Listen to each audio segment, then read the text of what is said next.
Operation मुतारीमुळे अनेक नेते अडचणीत येणार आहेत असे दिल्लीमध्ये बसून संजय राऊत आपल्या पत्रकार परिषदेमधून केकाटत होते.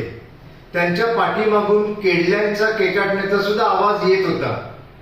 आता ऑपरेशन मुतारीमुळे इतर कुणी अडचणीत येवो किंवा न येवो, मात्र मवियाचे माजी मुख्यमंत्री उद्धव ठाकरे ज्यांनी दुष्काळग्रस्त शेतकऱ्यांचं पाणी वळवून खरात बाबांच्या प्रायव्हेट आश्रमाला पुरविले होते, तसा जिया त्यांच्या सहीनिशातून त्यांनी काढला होता, ते मात्र नक्कीच अडचणीत येणार आहेत आणि हे सांगणं संजय राऊत नेहमी टाळत असतात.